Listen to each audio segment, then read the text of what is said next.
So I'll give a quick introduction. My name is Jenna Bailey. I am the Executive Director here with United Way Lethbridge in Southwestern Alberta. On the call tonight, we were also able to be joined by some of our team members, so Connelly, Riley, and Veronica. Just a big thank you to them for being here and helping support make this event happen tonight. I want to welcome you all and thank you for joining us this evening to be part of our annual Black History event. Celebrating the lives of the Black community. I want to take a moment to express that tonight we want to go beyond the stories of racism and shine a light on Black achievement. To honor the bravery and strength of the Black settlers in Alberta, celebrating their perseverance and the contributions that they have made to build Alberta into the community that it is today. We have an incredible panel tonight, and I am so grateful for this opportunity to hear each of them speak. But before we introduce the panel, I'd like to introduce you to one of the best people I know, who just so happens to be our moderator for this evening. So Victor Elade Jr. is a Canadian from Northeast Calgary with Nigerian heritage. Vic has moved down to Lethbridge about 9 years ago to do his undergrad in psychology. During that time, he was involved in different student leadership roles with the African Caribbean Student Association, Housing Services, and the Student Union, amongst many other things. All of these experiences led him to his current role as the equity coordinator in the community with focus on tackling racism and discrimination. This led him to be appointed as the chair for the local CMARD committee in January of 2019, and he oversaw its transition to the Lethbridge Diversity and Inclusion Alliance. So it's a local group, local committee made up of community organizations and individuals who seek to bring inclusion and intersectionality through a grassroots effort to tackle discrimination. So without further ado, I will pass it on to Victor to lead the discussion, and he will do a quick introduction of our panel. Awesome. Thank you very much, Janelle. I appreciate it. And thank you, United Way, for putting this on. As Janelle mentioned earlier, my name is Victor Elade Jr., and I'll be the moderator for tonight. And it's an incredible honor to be sharing this stage with such amazing people within this province and within our community. Before we do get started, I would like to have a quick land acknowledgement, and we will continue with the program today. So today I would like to begin by acknowledging that the land in which we gather on is Treaty 7 territory and the traditional territory of the Niitsitapi, the Blackfoot, the Nakota, Stoney, and the Tsuut'ina nations.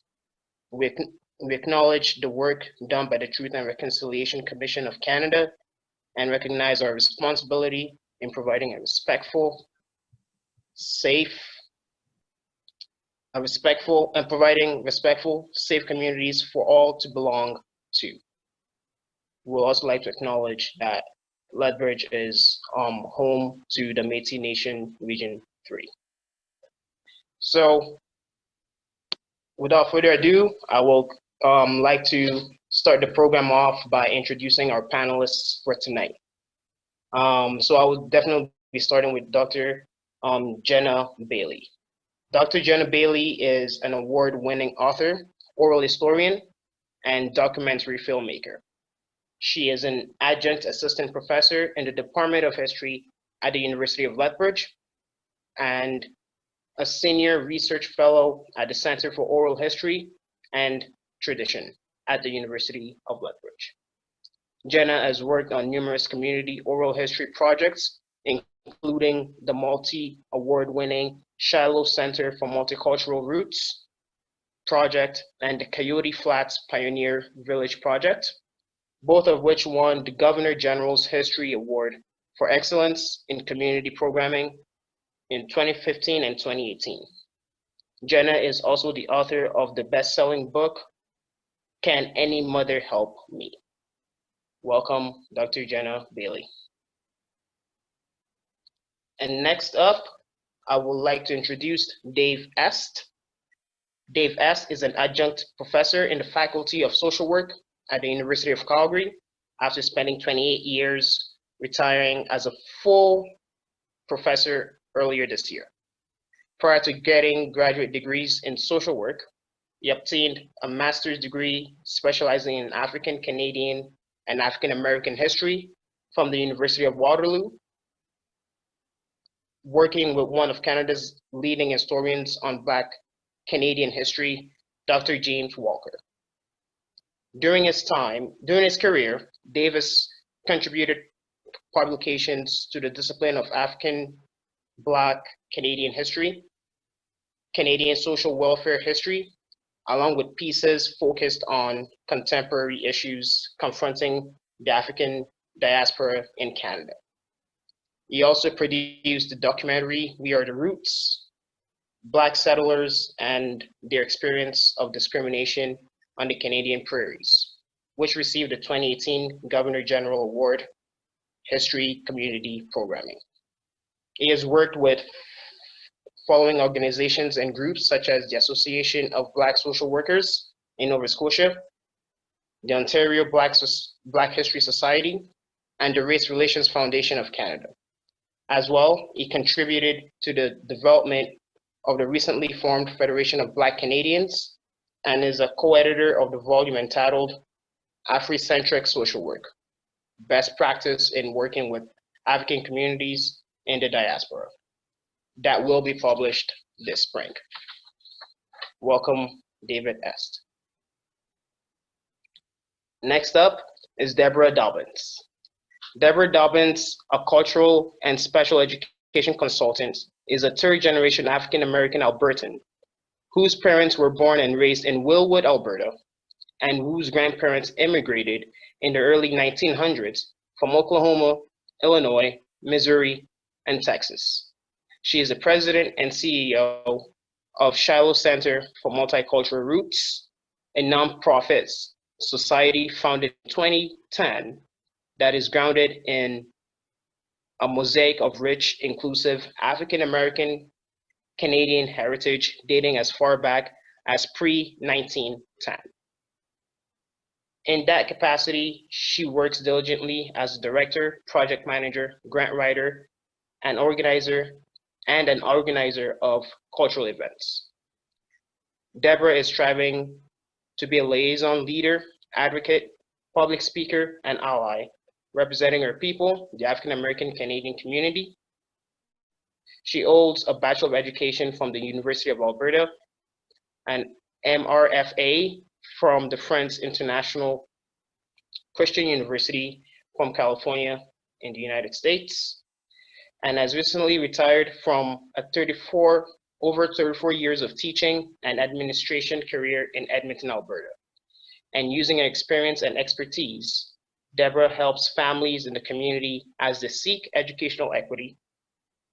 She is a lifelong active member of the first known Black church in Alberta and second in Canada, Shiloh Baptist Church, which was formed in Edmonton in 1910. Among other activities, Deborah has the privilege of sitting on local and provincial boards, such as the Aspen Foundation for Labor Education in Edmonton, Education Committee, and the Coalition for Creating Equity, as well as the Human Rights Commission of Alberta. Welcome, Deborah Dobbins. And finally, we have Evan Wardley. Evan Wardley is a former University of Lethbridge Pronghorn hockey player from Vulcan, Alberta. As a creator of the Unification Project Fund, which we'll be discussing later, Evan hopes to see more education and awareness to build anti-racist communities. In June 2020, he was the lead organizer of the Together One Community rally held on Multicultural Day in Lethbridge. The event brought together the local people from a variety of sectors to show support for the standing up against systemic racism and discrimination. Evan has played as a defenseman in 3 leagues over the course of his career and now plays hockey professionally in the Premier AA Hockey League, ECHL, in the United States. Evan is a strong advocate in our community and continues to be passionate about being a voice for change. Welcome, Evan. So, before we get started here with this discussion, I would just like to have a quick reminder of some housekeeping rules. Please feel free to leave whatever questions you have in the chat here, and we will try our best to get to it. Please keep your mic and your mic on mute and your video turned off as well. And the assumption is that everyone here has watched the video or the documentary, but if not, a link will be shared for you to watch afterwards. So without further ado, I would like to extend another welcome to our panelists and thank you all for joining us today and taking time out of your day to commemorate Black History Month and learn and share your wealth of knowledge and expertise as well. So, as we're going to get started, I will be throwing this question out to Deborah Dobbins really quickly. How did this film project come about, and where did you get started on this project? And I would like Deborah and Dave to please enlighten us on this. Well, when our organization was formed in 2010, it was important to make our people visible because it seemed like there was very little information about us. So as the years went on, and we did a few projects with the community in Edmonton, it was felt that we needed to really reach out and make sure that the voices of our elders are heard before they were no longer able to speak and share their history and their information and their wealth of knowledge. So I contacted the Human Rights Commission, and with their support and funding, I was able to put a project together. I needed some experts. I was led to Dr. Est, David Est, excellent wealth of knowledge and academic. I also was able to connect with Dr. Jenna Bailey, another expert in her field, and together the three of us created this project. I had the vision and they had the expertise, and together we did the research project, interviewing 19 first, second, and third generation African-American Western Canadians about their history, how they got here, some of the experiences that they had growing up on the rural and urban areas here in Alberta, and the struggles about racism and discrimination. To summarize everything, it ended up we decided to put all the oral history, the important relevant parts that we could fit into an hour. We created a documentary, a 1-hour documentary. Dr. Jenna took all of the raw data and made a storyboard and created this fantastic documentary. Dr. Est, he took all of the academic and he analyzed all the information and came up with some generalizations for the research, resulting in an excellent document, and hopefully other people will use it to further their knowledge about our people. Yeah, I don't have much to add, but I'll just make this comment that that the documentary is just a different way of sharing the experiences of folks who migrated from Oklahoma and the other states that Deborah mentioned. There is a body of literature that existed prior to the documentary. For example, there was an article published in 1972 by a professor at Sir George Williams University at the time, Howard Troper, and then some other people that have written, but not well, maybe to various degrees. Shepard wrote a book entitled Deemed Unsuitable, and in a book that was published in 2010 by a Canadian who's now at the University of Minnesota, Sarah Jane Matthew, wrote North of the Color Line. So it has bits and pieces of the story. Two former professors here at the University of Calgary, Howard Palmer and Tamara Palmer, have written in the early 80s some pieces. and my MA supervisor who wrote a piece in the, it's a Encyclopedia of Canadian Peoples, and I just found it as I'm clearing out some of my papers, and his name is Dr. James Walker, and he probably has, I won't say a page, but probably half a page talking about the migration and the settlement of African Americans to the prairies. So as I said, the documentary is just a different way, and maybe even a stronger way of communicating both the migration and settlement that these individuals experienced. And I have to say that as far as putting the documentary together, I'm not the creative one. That goes to Jenna and her team. Awesome. Thank you both for sharing that with us. Before I pick on Jenna, I'm still going to pick on Deborah and Dave again and just ask, how difficult was it to acquire all these oral histories and acquire all this information, and give us a little bit of a background of just some of the challenges that you faced in terms of just accessing some of this information, and as well as what role did the Shiloh Institute play in this. So if Deborah and Dave want to go 2 for 2, that would be great. All right. Well, it was my job to find the people to interview. I know many of the families, the original people that homesteaded here in Alberta. So it was important to try to get the beginning, the first, second, and third generation, more so the first and second. We did have a first generation a person, but because of health, you know, he was 100 years old. So, and it was kind of winter time when we did the interviews. So that didn't work out because of the health. So that the age, we had people from 101 was our eldest person that was interviewed. And then the youngest was in the early 60s, I would say.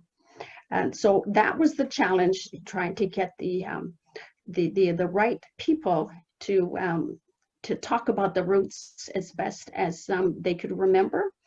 And the other thing was trying to get representation from each of the settlements, because there are five settlements. So we wanted to make sure that it wasn't just focusing on one group of people, but the wide range throughout Alberta. And then the logistics of getting people to the location. And I think those were the biggies. And then working on getting the guide for the questions, to make sure that we covered a wide range of questions and information, because just the documentary itself was only one portion of the information that we ended up gathering. So we have a lot of information now that we can use for other things. So those were a couple of the challenges. So I'm going to defer my response to Jenna, and the reason for that is that Jenna did more background work in terms of the archives, and realistically, Jenna is the real historian. I'm just a pseudo historian. Oh, thanks, Dave. I don't believe that for a second, but that's very kind of you. It is true. I did do sort of the bulk of the sort of background work for the film, and you know, like Deborah said, SCMR has been working on this for a long time on, you know, sharing this history and capturing this history. So Deborah was this main source, really, because she had connections to all the communities and things. And there were lots of sort of individual family archives that we were able to tap into. And when I say that, I don't mean an official archive. I just mean, you know, within the family, photographs and newspapers and things like that. And Dave mentioned earlier that there, you know, I always think it's important to recognize, like, you know, we're not the first people to be sharing this history. And there was a lot of scholars that, I mean, not a lot, but there are scholars that have covered this before. And just going through their research, like Howard and Tamara Palmer and Rachel Walters and Bruce Shepard and Jennifer Kelly and Dan Cooey. So they're looking at the scholarship that already existed. They had done, you know, they had references to primary sources and things like that, so we could follow those leads. And then the City of Edmonton Archives, excuse me, is a really great resource for that. And they were really helpful. And they have a lot of the documentation. You know, they have City of Edmonton letters, you know, where the KKK was asking for permission to have rallies and things like that. And so it, you know, as a historian, it's your job to, you know, hear what individual testimonials say, and then to try and sort of corroborate that with, you know, contemporary things like newspaper articles and official documentation. Excuse me. And the City of Edmonton was an excellent place. So anybody that's interested in researching this topic, definitely recommend that. And you know, it's for lots of people, this is a not known history, but it is a really big history. There are lots of people, you know, they made their mark. So once you start looking for this history, there's lots of sources to be found. And I would just like to add in as well, the documentary gets a lot of attention because it's more publicly accessible, and you know, it's an easy way for people to hear this history. But I feel it's important, just for the people that are interested, to know that this originated as an oral history project. And so our interviews were almost 2 hours long with all of those individuals. So the documentary has a great amount of information, but so much more is covered in the interviews that we did. And eventually the whole collection will be donated to the Provincial Archives of Alberta. So it's a huge historical collection that we've created, and the documentation and the photos will go with it as well. So I'm really happy people are watching the documentary and learning about that, but I'm also happy that there's this really big and sort of robust historical collection that will stand the test of time. Awesome, thank you, Jenna. So the next, I guess, question is specifically for you, is what kickstarted your interest in not just doing this documentary, but the other works that you've done over the years, in terms of showcasing the Black Canadian, I guess, experience, and just talking about racism. What kickstarted your interest, and what are some of the things that you've been working on recently? Sorry, Victor, that's for me? Are you asking Yeah. me? Yeah. So I sort of came to this in an unofficial way, really. Deborah knows my dad, and they were talking about it, and Deborah explained what she was working on. And he said, oh, you got to talk to my daughter. She's a historian, and she works with community groups to help share their history. So that's what I do. That's my specialty. I'm an oral historian. So I work with different organizations in different communities to try and bring my methodology to help them collect their history and share their history in a way. So I see myself sort of as a facilitator. I try and use my skills to help, you know, build a platform for people to collect their history and ideally share their history. So it was just really lucky that Deborah and my dad and I sort of connected, and it all, you know, none of this was, I mean, Deborah has had a vision and has been executing this vision for many, many years. For me, it's just been a really lucky opportunity because I got to meet Deborah and Dave, and I don't know, the three, I feel like we're this like ideal triangle in a way, because we have very different skills and different experiences, and we've come together as a team that, you know, believe in the importance of this history and how significant it is to be talking about these issues. And I don't know, for me, it's just been lucky that I got included and invited. I've been really happy to do that. And what we've done now, which we can talk about throughout tonight's event, is we're doing a second film now, and we've interviewed, included the same history that's in We Are the Roots, but in a bit of a shorter form. And then we interviewed 4 youth about their experience about living in Alberta now and their experiences of discrimination. And that was orchestrated by the Aspen Foundation for Labor Education. They're the ones who've been the lead on that, but our team was still involved. And that's going to be pitched to be taught in schools as a resource for schools. So that's sort of been the next thing we've been working on.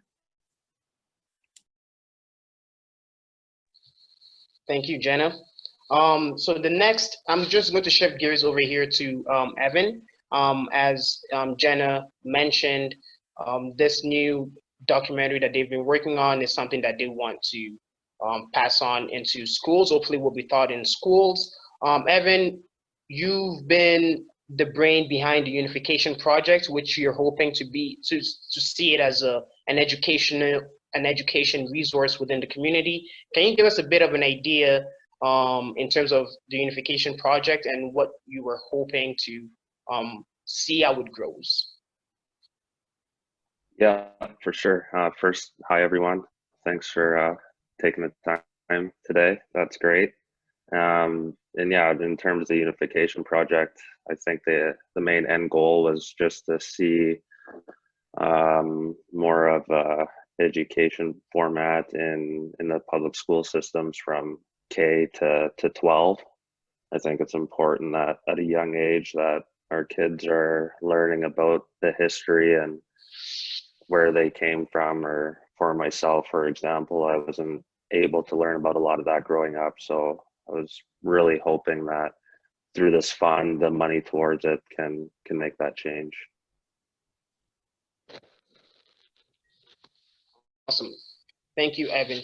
And Evan, just to stay on you for a bit, can you give us a bit of your perspective as, you know, I guess a younger generation watching that documentary, and what your thoughts were and what you were, you know, maybe share some of your experience and what you hope to see going forward? I'm sorry, I missed the first part of that question. I cut out there. Yeah, no, absolutely, no problems. So I was asking you, as the younger generation watching that documentary, what were some of your thoughts, and what are some of your experiences, and what do you hope to see going forward? Well, with some of my experiences, I guess just being uncomfortable at times as a kid, not really understanding, you know, why, or trying to get that sense of where they're coming from in terms of like some of the slurs or whatever they would say.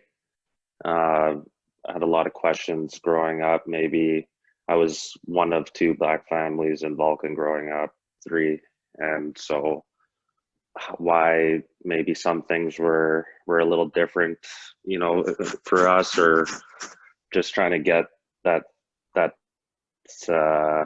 feeling of acceptance, I guess, in some situations.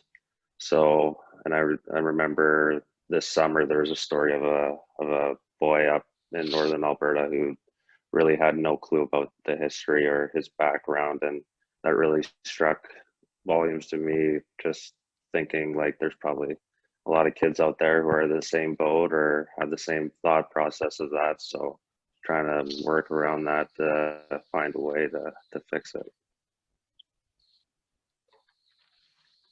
Thank you for sharing. And that ties into our next question today. In the film, there was a lot of talk about the subtle racism that was experienced back then. And as Evan just mentioned, it's still something that is still ongoing, at least that was ongoing as he was growing up. So one of the questions here is, how do we move ahead with such denial around the extent of the racism that is embedded in our culture and communities here in Alberta?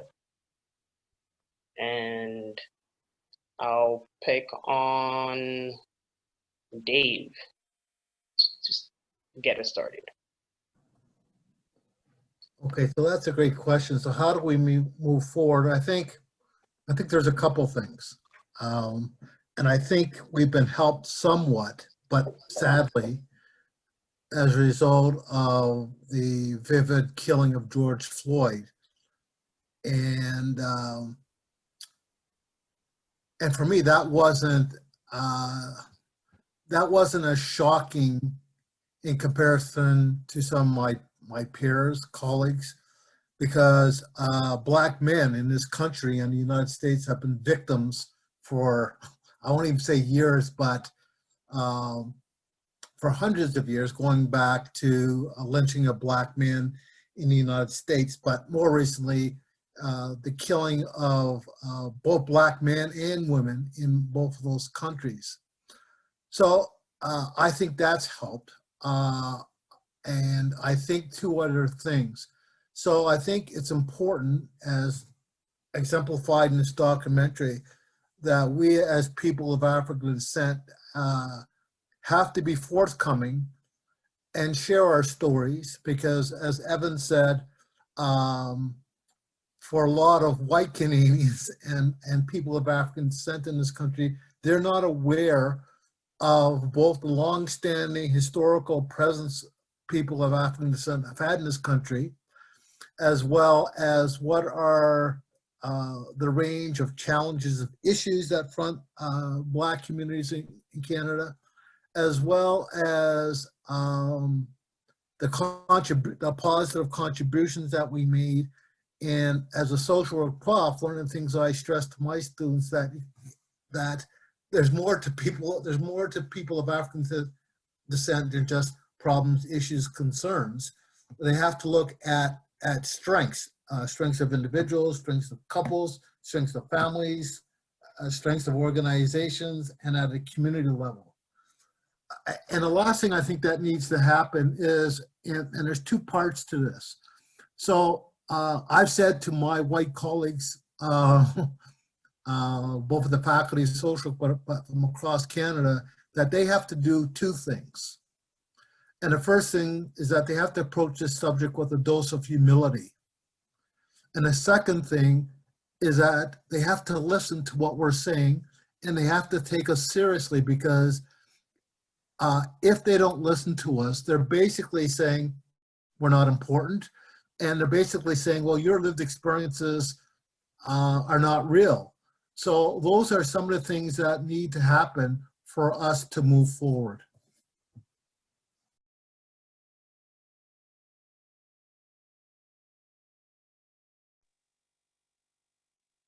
Does anybody else want to chime in?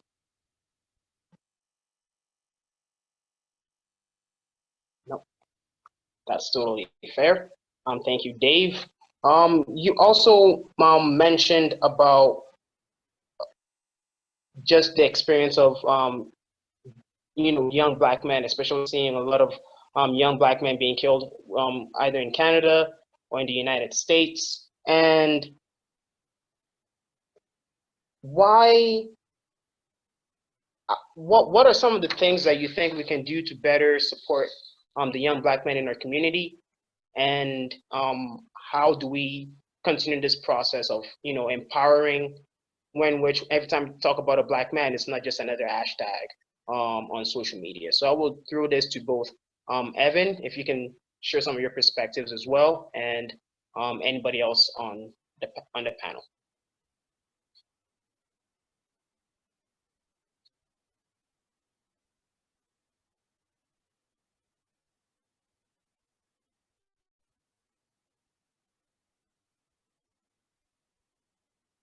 Evan, are you there?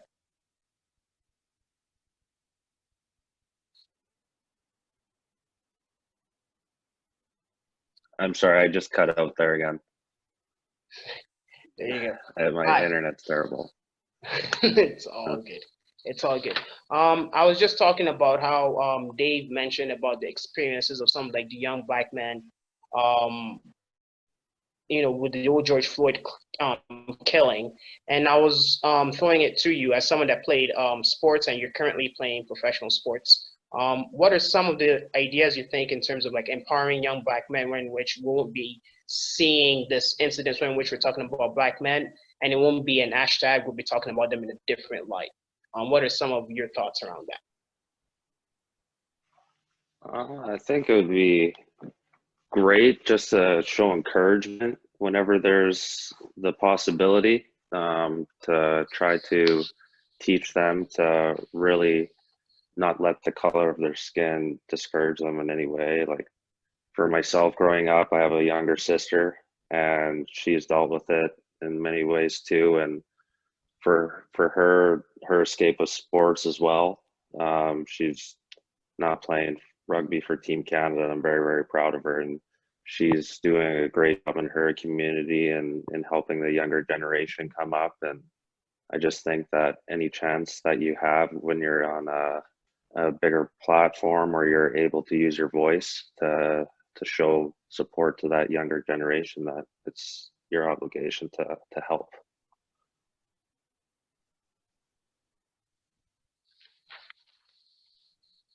Awesome. Thank you. Switching gears and piggybacking off that towards Jenna. Jenna, in the recent documentary that you just did, there was a discovery as you were interviewing the youth, as they were talking about their own incidents of racism. Sports also came up.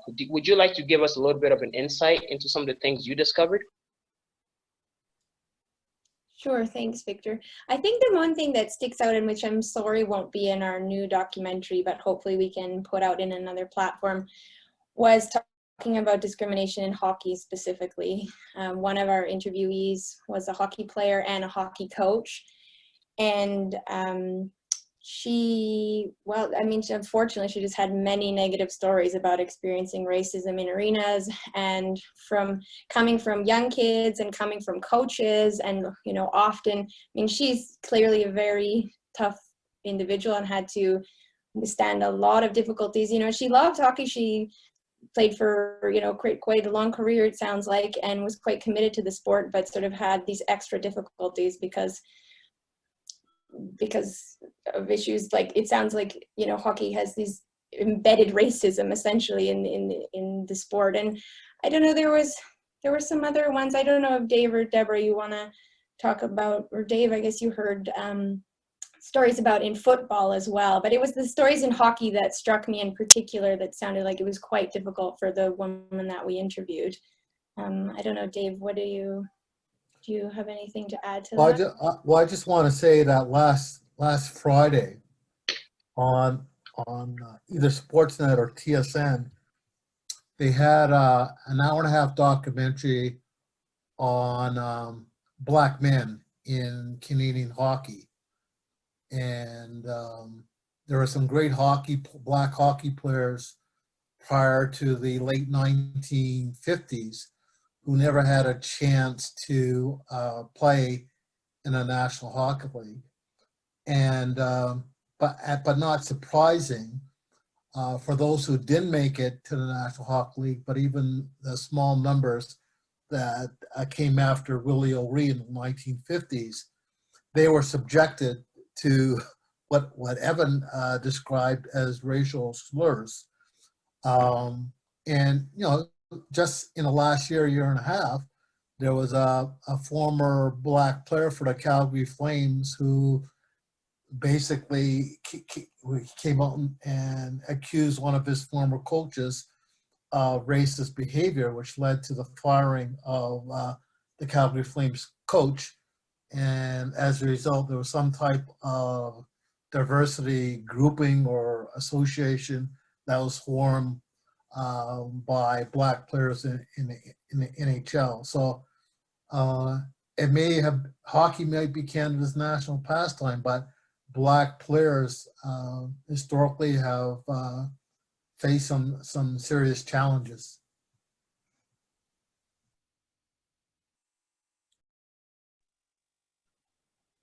Just on a personal note, I know my experience with my children growing up. They did very well in, like, for instance, basketball. My one son, and he was expected to do very, very well and exceed.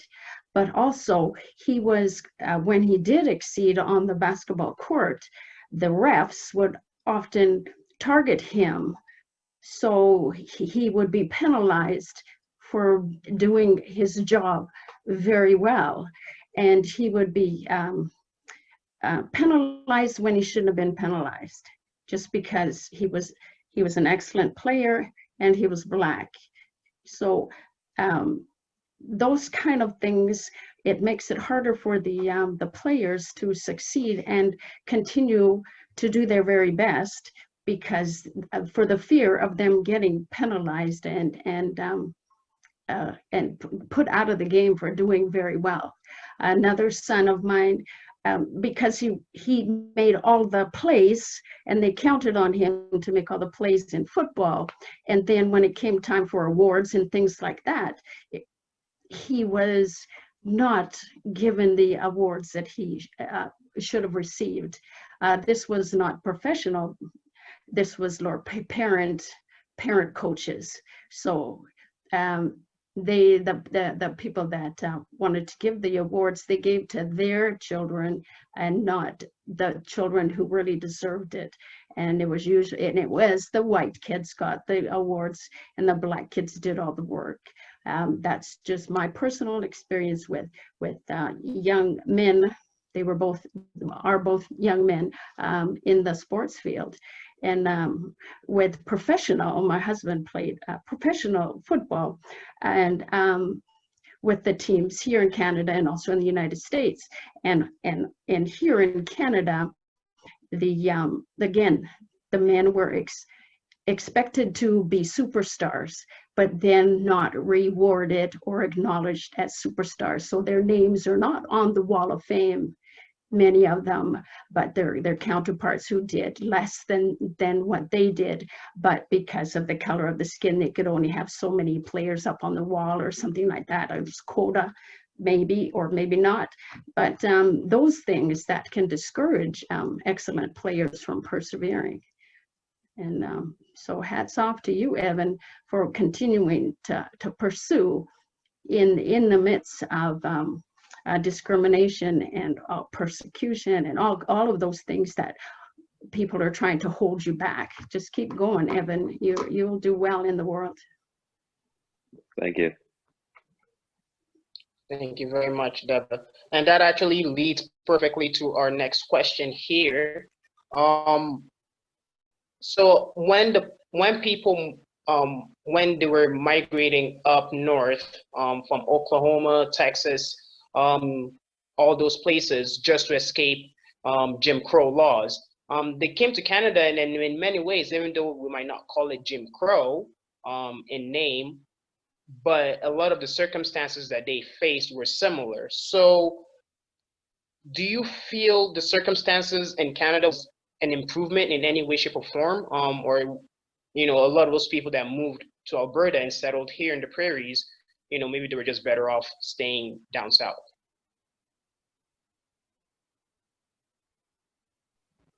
Well, I can speak personally with my family and why they came. Because of the persecution, you couldn't own land. You were second and third class citizens. So coming here to Canada, you were still microaggressions and outright racist actions against you, but you were able to own land. You were able to succeed. You were able to persevere without the fear of being lynched, which is wonderful. I mean, there was a case in Saskatchewan where someone was at lynching, but at least those fears were gone. Those kind of extreme fears were gone. And because we were happy to be here, at least be landowners and be a little bit freer as far as moving around and being accepted, it was a better risk to make that move to Canada. So in many ways, it was better, but discrimination was more subtle and covert, and that sometimes is harder to deal with than blatantly in your face discrimination.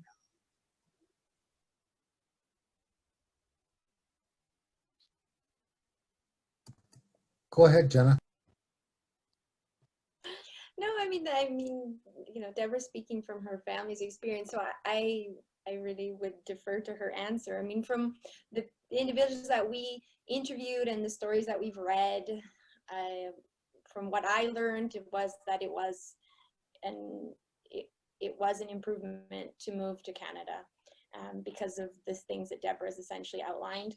And I think the film really demonstrates as well that life in the rural communities for many of the families was quite pleasant. You know, they had opportunities, they ran their own businesses, they had land, and I think there was a lot of joy in those communities from the stories that we've heard. And like we talked about sort of the picnics and the family gatherings and things like that. And my impression from the stories that we've heard and the people that we've spoken to is that it was, you know, a pretty happy life for a lot of the people, particularly in the rural communities. So my research concurs with what Deborah's personal family experience says, is that, you know, there were still a lot of difficulties and challenges, and we don't want to forget about all of the, you know, the problems that arose, and there was absolute racism and discrimination that was dealt with all the time, but it does seem like it was an improvement.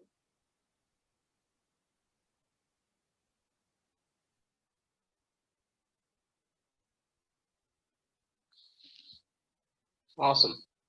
Thank you very much. Does anybody else have anything to add to that? Going once, going twice. Thank you very much.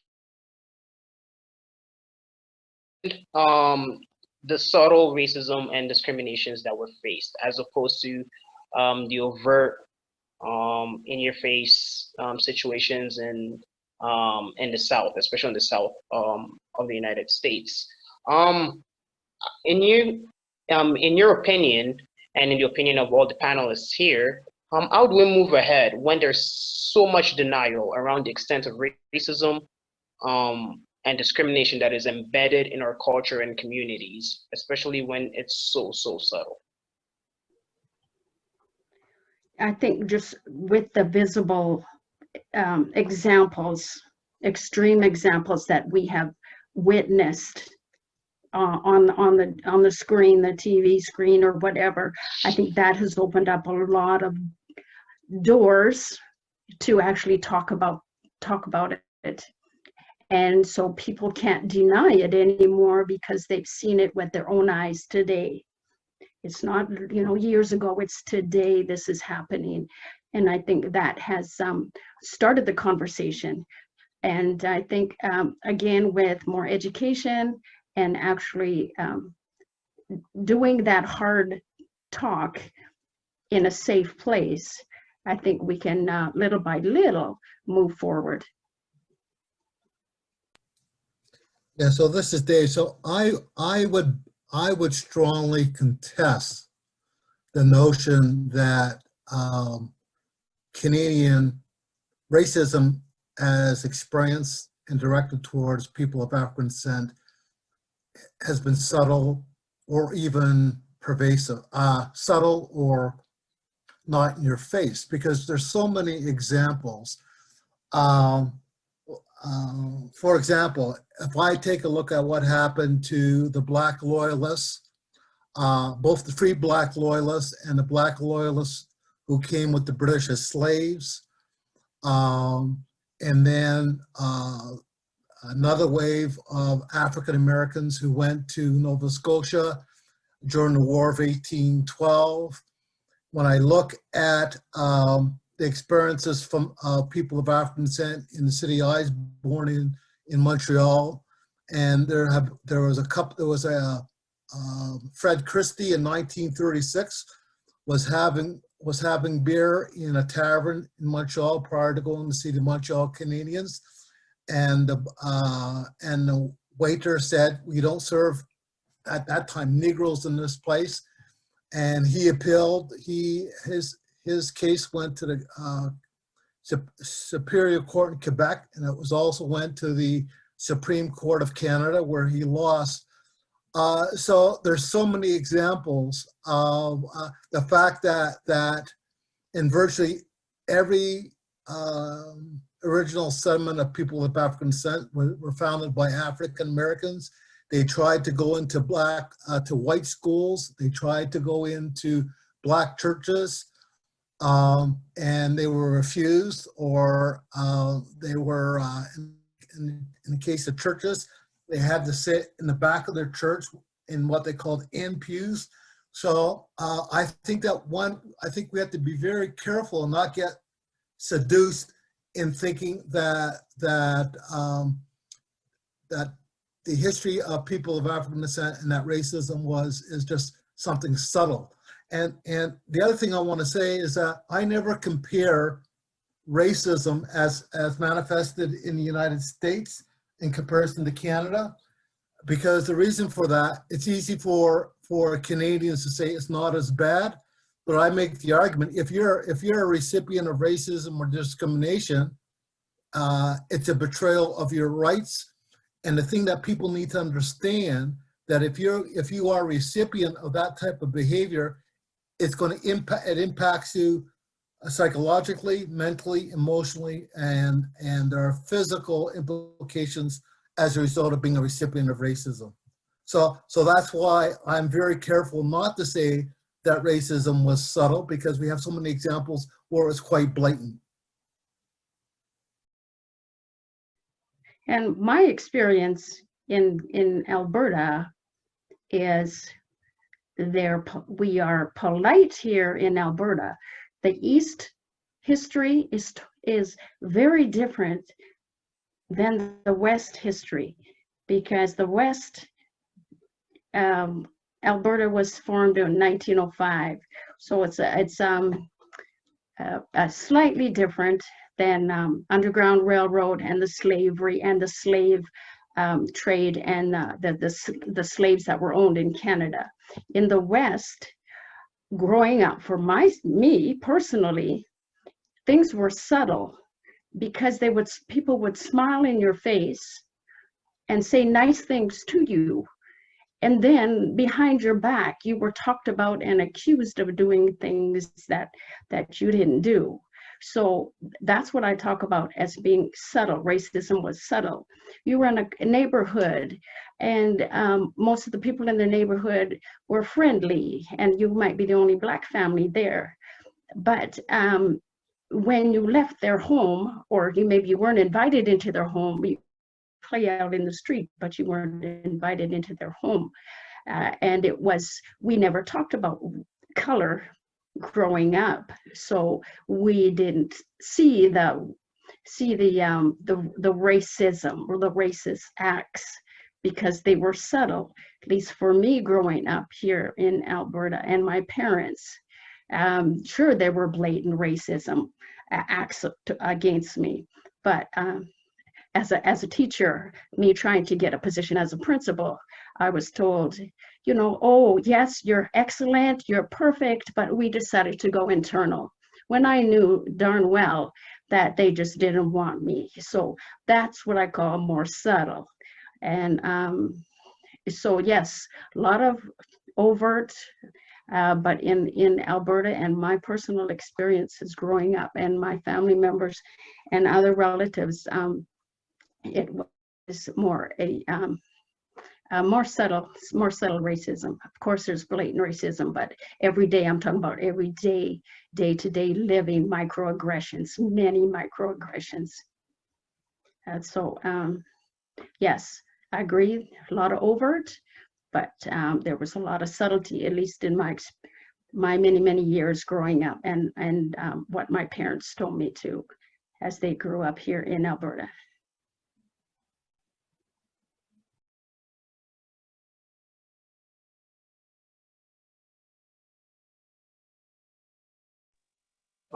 Jenna, do you have any maybe like historical or oral history in terms of some of the experiences of these incidents in Canada? Sorry, can you say that again, Victor? Can you repeat? Excuse me, my bad. I was saying, from an historical standpoint, from your research, either through oral history, can you give us maybe a bit of a background in terms of, or some examples from an historical standpoint of some of like the experiences of some, some folks here, either in Alberta or just in Canada as a whole, as Dave and Deborah just mentioned, sometimes the experiences here in the West might be a bit different from the East, but at the same time too, it's still the same. Sure, I guess the main thing that comes to mind is something that comes up in the film, but I don't assume that everyone has seen the film. And that was, what happened when there was this larger migration, between 1905 and 1912 of African Americans moving to the prairies, in particular Alberta, was that there was quite a strong reaction within Edmonton in particular. And what is interesting for Alberta history is that this reaction in Edmonton caused a national response. And so there were several different groups that wrote protests. The main group was the Edmonton Board of Trade, and they wrote an official protest against the migration of African Americans to Alberta. And it resulted in an order in council, which was a federal order in council that would ban Black people from moving to Canada for the period of 1 year. And I think that I don't think you have to really say much more than that to give a very strong example to people. You know, this sort of classic narrative that, you know, Canada is not racist and that we're a multicultural nation and all that thing. But this history is not really known to many people. And I think many people are very shocked when they hear that. But this is the reality.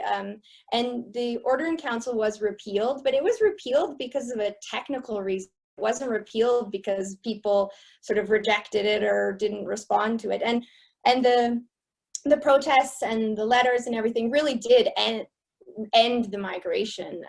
So it's a very significant event in Alberta history and in Canadian history. And I mean, there's lots of examples, actually. That's sort of the most distinctive. And so that's why, I mean, circling back to your previous question, you know, I don't have the answer to your previous question, and I'm not someone who's recipient of racism or discrimination, but working on this project and coming to these events and always listening to these discussions and things, I do just think there's so much value in education and these histories being known and things like that being, you know, really widely spread within the curriculum and the education. And I don't know, I'd like, maybe it's too naive, but I'd like to hope that that would make some sort of a difference, you know, in some progression over time.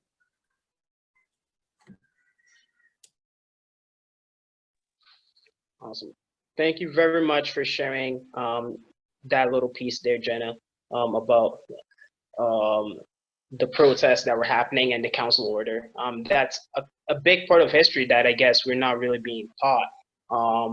I guess we don't learn that in social studies 30 or 20-1, that's for sure. And I'll just use that to circle back to Evan, growing up in the school system here, and now you're working on the unification project as more of like an educational endeavor. What are some of the things that you would like to see in terms of the materials that are being talked about and the showcasing of the Black history, not just in Alberta, but across Canada as a whole? I think just starting at a younger age and teaching kids at a younger age about Black history, not shying away from being, I don't know, like the sensitivity of kids. Like I understand that, you know, some things are going to be a little cringeworthy, but I think those are the conversations that need to be had, and those are the things that need to be taught at a young age. It's really crucial that growing up that you have a really good grasp on it, so when you go out into the world and you start having a family of your own, you're able to pass on that knowledge. And I think that if we're able to have more people with knowledge of it, the ignorance will slowly disappear.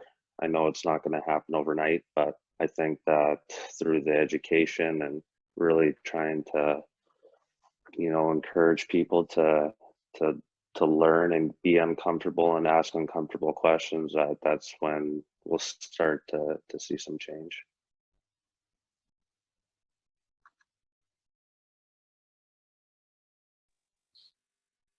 Awesome. Thank you very much for sharing that. And just to kind of piggyback off of that statement from Evan, and just again lobbing it back to Jenna, you did in your recent film, you talked to, you know, more recent generations. Do you see parallels between their experiences with racism and discrimination? Do you see parallels between their experience and the experiences of the settlers that first came in the, you know, the 1900s, 1910s, and moved to Canada? Thanks, Victor. I guess I would say, and I welcome Deborah and Dave's input on this as well, but a lot of the people we interviewed in the original project, the older generations grew up in rural communities. We did interview some from who grew up in Edmonton. So I guess I would just compare the individuals who grew up in Edmonton and the younger individuals because they were also Edmonton based. So I would say that I'm just thinking about all the different stories we've collected, and I would say that the similarity that I observed from learning from the people that we interviewed is just how much this was a part of their daily lives and how these microaggressions are just embedded in almost every aspect of their life in Edmonton. That's something that really carried through, I found, from the people from the older generation and from the younger generation. I think that's kind of the main thing that I would comment on. I don't know, Dave, I'd put it over to you. What else do you think? Well, I basically agree with you. And you raised an interesting insight, and that pertains to people of African descent in this country today live in big cities or mid-sized cities. 95% of all people of African descent are urban people, as compared to when the settlers came. They spread out in rural communities, but that's not the case anymore. But I do agree with you, Jenna, that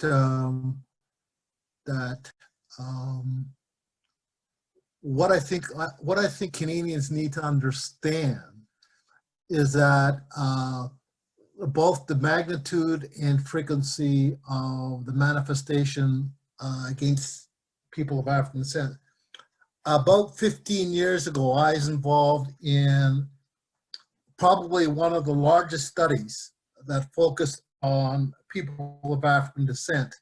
And it was done in Halifax, Calgary, and Toronto. And all the leading researchers were all scholars of African descent.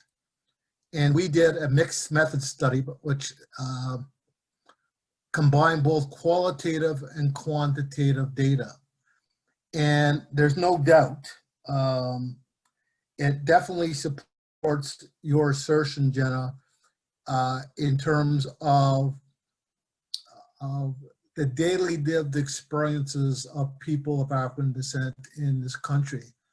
And then once again, I think a lot of white Canadians, as well as people of African descent, might be surprised at both the frequency of the microaggressions, but it's only not microaggressions, because we also have to pay attention to systemic and institutional forms of racism. So we have to pay attention to micro forms and macro forms of aggression. And I think that especially after the murder of Michael Brown in Missouri, we saw the formation of different Black Lives chapters in the United States. And in the Canadian context, shortly after the American chapters of Black Lives Matter, the strongest Black Lives Matter chapter in this country is in Toronto, not surprisingly. But we've also seen Black Lives chapters formed in Halifax. There's a Black Lives chapter in Montreal. There's a strong Black Lives chapter in Calgary, because last year there are a number of rallies that were held, and it was quite amazing to see the number of people of African descent come out in support of the Black Lives chapter in Calgary. I was involved in some consultations with some folks in Edmonton that were trying to form a Black Lives chapter in Edmonton.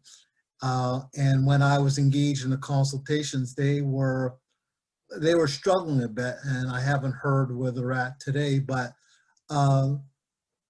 the response is no doubt in terms of both the frequency and the magnitude of racism, but as well, we have to understand what does this behavior do in terms of people's psychological, mental health, and emotional health, and their physiological health. In a study that we did 15 years ago, we published a book, Race and Wellbeing, the Lives, Hopes, and Activisms of African Canadians. And in chapter 5, that chapter deals specifically with the impact of racism on health and well-being of people of African descent in terms of who we interviewed and who completed our surveys.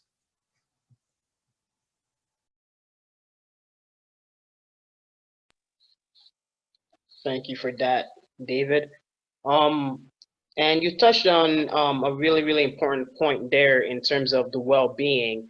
And a lot of times it feels like the Black experience in diaspora is all about resilience and overcoming. In the film, they talked about the significance of the picnics that were being had. So I just wanted to throw it out there. If you can just share a bit more in detail, the conversations that you had and just how significant some of those picnics were. Excuse me. How significant those picnics were to the settlers here, the Black settlers that moved here, how important those picnics were in I guess as a form of resilience for them and as a form of coming together.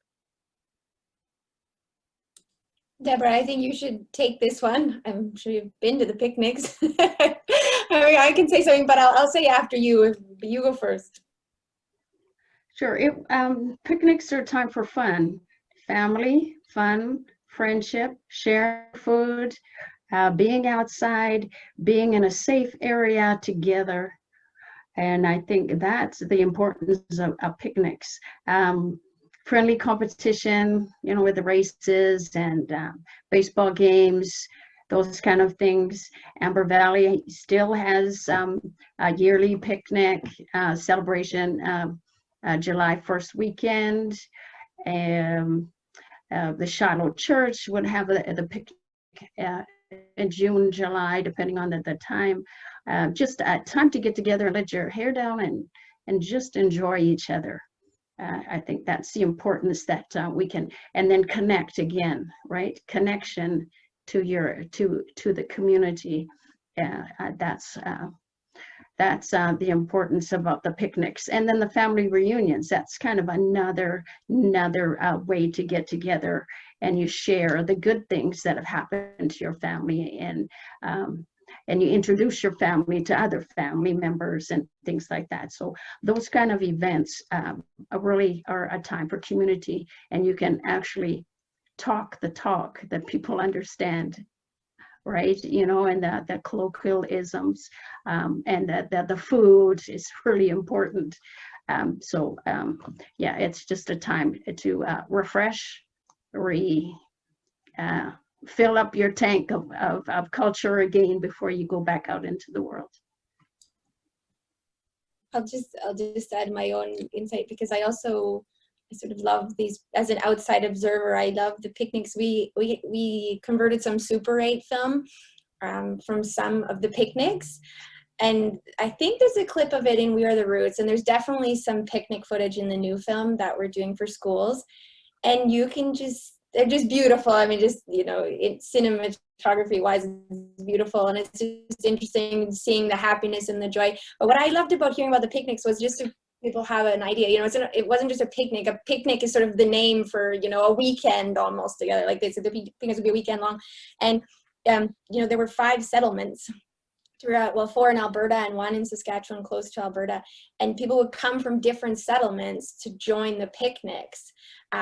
So it was also an opportunity to socialize, but also to meet, possible dating partners and things. There was a courting element to the picnics. They would meet someone from a different community, but with a similar background, family. And so it was a whole life to those picnics that is pretty magical. Yeah, I just want to chime in because picnics have consistently been part of every Black settlement in Canadian history. For example, in just outside of Nova Scotia, Africville, which was a Black community outside of Halifax that was bulldozed in the mid-1960s. So they actually have Africville Genealogy Society, and they meet every third weekend in July. And I know growing up in Montreal, and there was a specific Black community that was the origins of the contemporary Black community in Montreal called Little Burgundy. And once again, as part of the oldest Black church in Montreal, Union United, picnics, family gatherings were also part of that tradition. And I think that's just a reflection in terms of the value and importance of these activities that were imported from those African Americans who settled right across this country. Awesome, thank you. And in just looking back on some of the research you've done and some of the conversations you've had, in moving to Alberta, Alberta is a lot different from Texas and all that stuff in some ways, at least. You're moving to a whole different place. How much did moving up to Canada, even change their diet? Like, did diet change? That the crops they were able to grow here in Canada because of the climate here in Alberta, and the prairies is a bit different from say down south. So how much of did the weather affect their the diet based on the food they could grow, and how did they I guess navigate that process to facilitate a process to have these picnics? And I'll pick on Deborah. Well, my grandpa from Texas, he made, even when we were older, hog head cheese. Now you can find a pig anywhere. So, you cut the head off, you put it in a pot, you boil it till you get it, and you make hog head cheese. So that didn't deter him from eating food he enjoyed. Grits are hard to get, even now, grits. But biscuits and gravy, potato salad, greens you can't get, so my mom would use Swiss chard and use the leaves off of this, off the Swiss chard for greens or spinach. So yeah, collard greens and mustard greens are still hard to get in the stores here. Cornbread is cornbread. You can get the cornmeal, not the kind that you could get down south, the more coarse one, but cornbread, chicken, chicken everything. What else? Pork. And those things that are staples in the States, you can get them here, and people would make do with whatever they could adapt to what's here, growing here. So gardens were big, no matter what.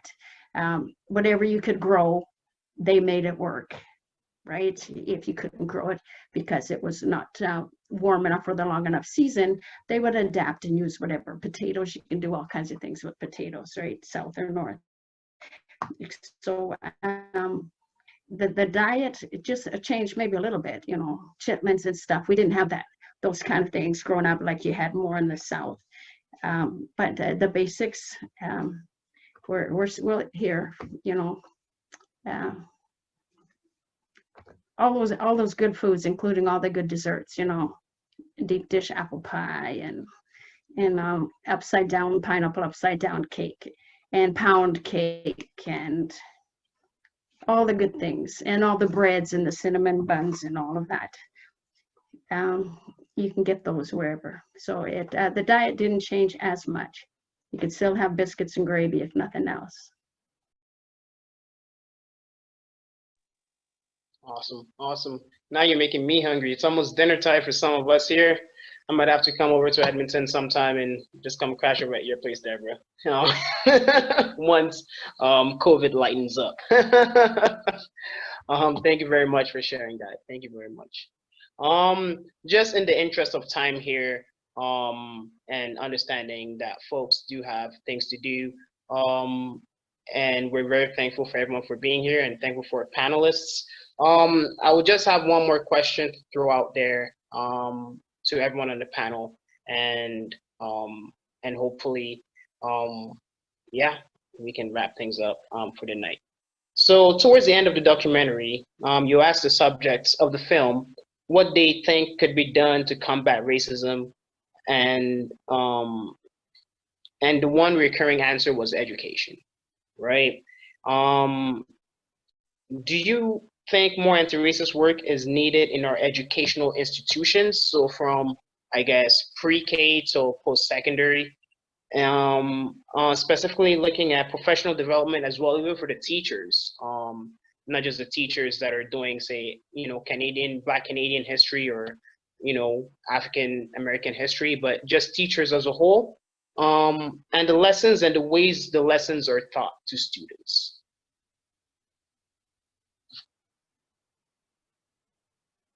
I guess I would pick on Jenna, since she's currently in academia. Sure, I don't think I'm actually the best person to answer this question. I think Deborah and Dave will have much more to say, but I'll give my 2 cents. Because I'm actually just recently quite interested in this because of the work we're doing. And, as I mentioned, this film we're doing is by the Aspen Foundation for Labor Education. And the film is meant to go to schools for grades 4 to 9. And it will be accompanied with a teaching kit for teachers to teach it to fit in with the curriculum in their different grades. So I'm actually learning a lot about that because I actually am pretty outside of that myself. And so we've been working, all of the 3 of us are working with a group to give feedback on the teaching kit. And one of the topics that has come up while we're discussing this is, do the teachers need a kit to be able to teach this? And that's a discussion, the curriculum committee is having right now. So I think you've raised an excellent point, and I'm just learning about this myself, but people that are working daily in this field think that there needs to be more education for the teachers before they're teaching this. So, I'm just telling you essentially what I've learned myself recently, which I think is pretty significant. So I'll let the other 2 add on to that.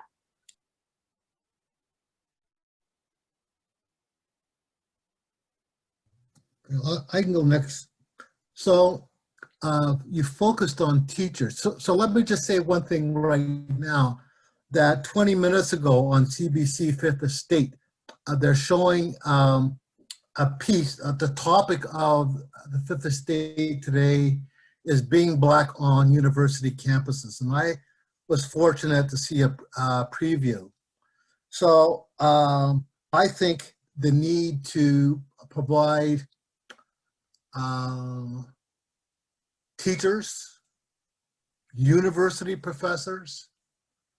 There was an interesting article that was published by the current chair of Canadian Black Studies at Dalhousie University, as well as a professor with the University of Toronto's Medical School, just a 3-piece that focused on the need for training of medical doctors to be more inclusive in terms of understanding the lived experiences of people of African descent. I've been invited by the equity, whatever you call it, at the University of British Columbia in April to talk about what needs to happen in terms of professionals who are work in the medical field and also work in community health, and what needs to change in the education system. So I think it's pretty widespread. And I can just speak more directly in terms of universities, because once again, as a result of what we saw happening in the United States and the awakening of Canadian society in relation to the depth and magnitude of anti-Black racism.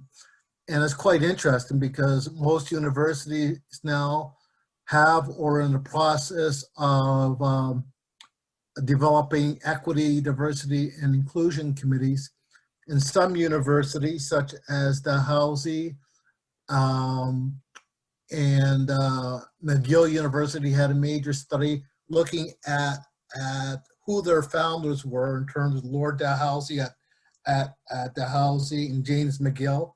And they were both strong proponents of slavery, and looking how their influence even today has impacted those institutions in terms of the number of Black faculty and how they're treated, as well as how students of African descent and their experiences of universities. So I think it's impacted a vast range of different types of professionals in Canadian society. And even in the faculty of social work that I'm still affiliated with, we've had a very strong anti-Black racism task force that is trying to make some significant changes, not only in terms of our faculty, but even widespread within the University of Calgary. Because I take the position that in most Canadian institutions, anti-Black racism is endemic, which means it's widespread, and secondly, that it's ingrained.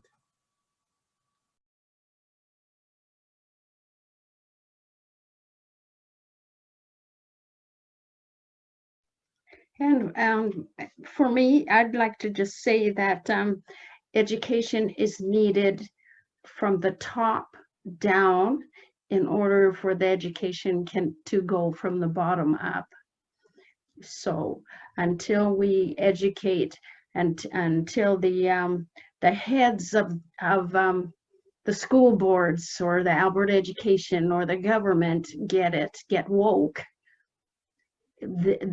until they do get woke, there will be no systemic change. So it's important that we not just go from the bottom up, teach the young kids, which is very important, but we have to educate those who are again teaching the teachers to teach the teachers to teach the children, and then truly there will be a change. So I know it's a big, difficult challenge, and we don't do nothing until we have to start from where we can start, but ultimately the change also has to come from the top to reinforce the importance and the need to teach the teachers the correct things to teach the teachers to teach the children. Yeah. And then I just want to add one thing that Deborah has tweaked me to. So I agree that it has to be a two-way process, bottom up, top down. But there's another thing that doesn't get mentioned in these discussions, and it's the issue of representation. And once again, Deborah alluded to it. So whether you're talking about public education system or you're talking about universities, there's not a lot of Black administrators from K to 12. And I was just reading an article last week from two scholars from Simon Fraser University that focused on the governance of Canadian universities. And there are very, very few people of African descent, scholars or academics, that are in senior management positions. There seems to be, and this article really stressed the point that I've recognized during my 28 years at the University of Calgary, is that there's a ceiling for racialized faculty members. And for the most part, the highest within the university context, that the highest that we could get would be associate deans. And I just wrote our president an email because I said, 2008, the United States elected an African-American as the president. This year, we have a South Asian and Black woman as vice president. And I said, I've been at the University of Calgary for 28 years, and there's never been a Black dean. And so for me, like, we can have all these activities, but if we don't have more Black principals, Black administrators in the K-12 system, I'm not as optimistic as my as some of my colleagues, because we seem to reinforce this notion that education is the answer. But I've been hearing education for at least 40 years, and what has really changed? So those will be my last comments. Thank you very much for that, Dave, and those are very, very valid points. I would like to give Evan a chance to chime in before I pass it on to Jenna, because someone in the chat asked if your new documentary will be made, that you made for schools, if it will be made public in some form. But I would love for Evan to kind of just chime in and hearing, considering your the unification project is your brainchild, and you seeing it as more of like an educational process. Hearing some of these feedback from your co-panelists, what are some of your thoughts? And just want to give you a chance to share before we round up here and pass it on to Jenna. It was really informative for me. I was pretty blind coming into this whole situation. So to hear from you guys, and your perspective, that was really helpful on what I can do to move forward. And just in terms of the project, I really hope that it can make a positive difference in some sort of way in my community.